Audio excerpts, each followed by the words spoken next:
आज का जो क्लास है वो यानी रेवेन्यू के बारे में है कि हम रेवेन्यू किस तरह रिकॉर्ड करेंगे जब हम सामान फरोख्त करेंगे, गुड्स यानी सोल्ड करेंगे तो हम किस तरह रेवेन्यू कमाएंगे, या जब हम सर्विस प्रोवाइड करेंगे और रेवेन्यू अर्न करेंगे तो वो हम किस तरह यानी रिकॉर्ड करेंगे। चाहे हम कैश वसूल करते हैं, कैश पर हो, या हम क्रेडिट यानी सेल करते हैं, तो दोनों हालतों में हम किस तरह रेवेन्यू रिकॉर्ड करेंगे। तो आज का जो क्लास है वो स्पेशली रेवेन्यू के बारे में है। तो देखें, ये एग्जाम्पल 5 है, कहते हैं जर्नलाइज इट, इसको जर्नल में रिकॉर्ड करें। माई वन सोल्ड गुड्स अनकैश ₹4,000, हमने सामान फरोख्त कर दिया 4,000 रुपये का। तो अब इसको जर्नल में रिकॉर्ड करें। जर्नल का फॉर्मेट है, डेट है, पर्टिकुलर है, या डिस्क्रिप्शन है, पोस्ट रेफरेंस है, डेबिट है, क्रेडिट है। ये जर्नल का फॉर्मेट है।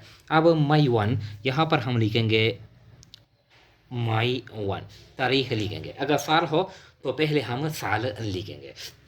अब सोल्ड गुड्स अनकैश ₹4,000, तो यानी हमारे पास यानी कैश आता है और हमसे सामान चला जाता है। जो भी चीज़ हम वसूल करते हैं, यानी हम कैश वसूल करते हैं, और तो ये हम डेबिट करते हैं। और जो भी चीज़ हम देते हैं, यानी हम सामान देते हैं, तो ये हम क्रेडिट करते हैं। तो देखिए, हमारे पास कैश आता है तो कैश हम डेबिट करते हैं, और जो चीज़ यानी गुड्स हम देते हैं, तो गुड्स की जो वैल्यू है इसको हम अकाउंटिंग में कहते हैं कि ये सेल्स है। ये हम सामान फरोख्त करते हैं, यानी कि है ये सेल्स, ये रेवेन्यू है, ये अर्निंग है।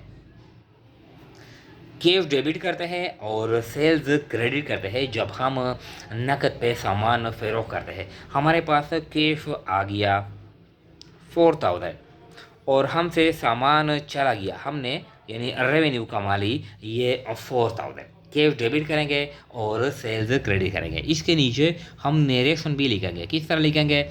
इस तरह लिखेंगे, सोल्ड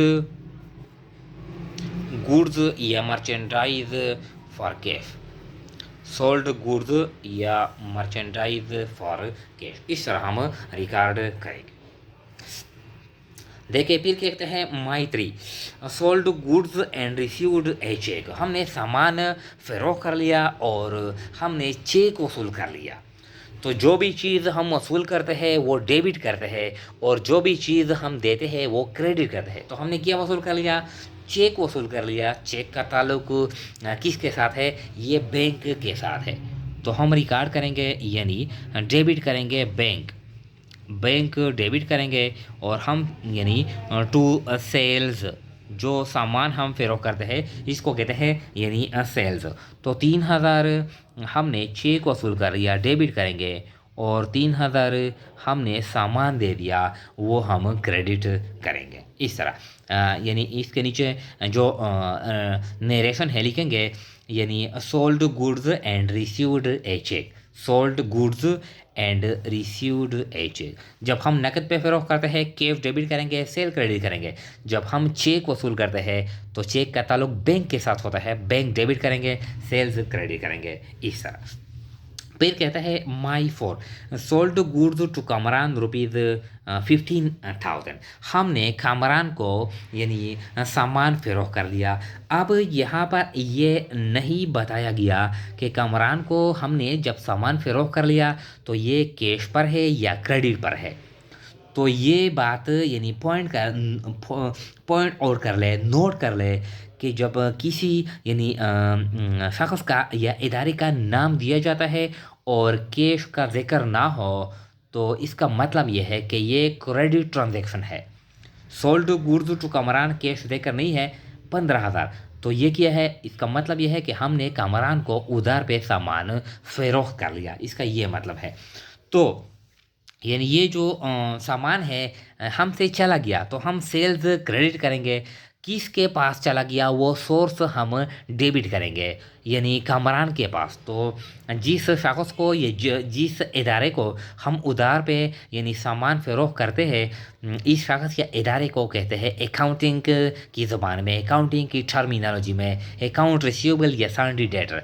तो अकाउंट रिसीवेबल या सन्डी डेटर हम डेबिट करेंगे और सेल्स क्रेडिट करेंगे। तो देखें, सामान चला गया, अकाउंट रिसीवेबल, तो AREC इसका क्या मतलब है? Account receivable.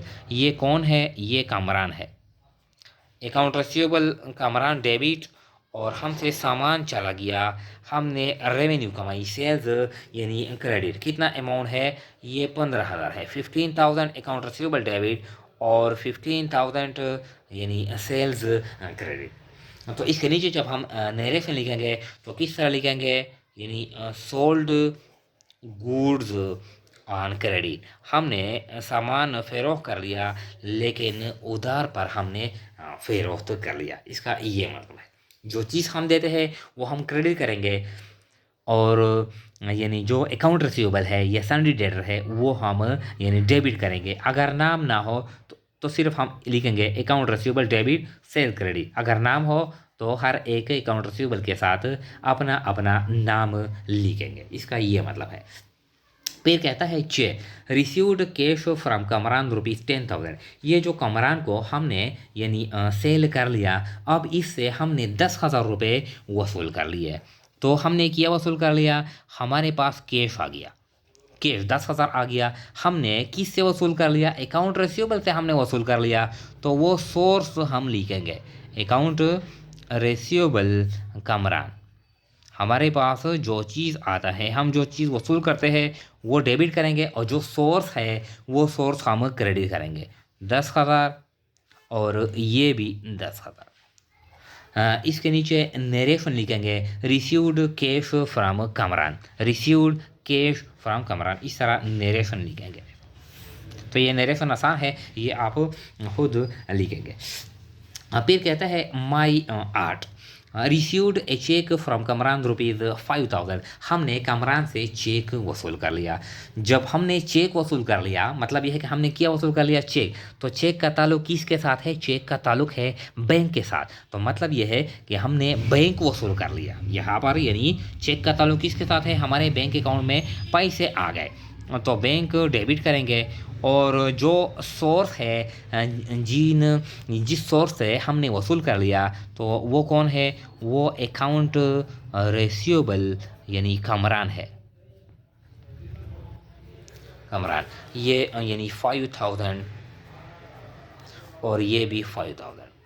इसके नीचे यानी नरेशन लिखेंगे, यानी received a cheque from Kamran, received a cheque from Kamran. तो क्या मतलब हो गया?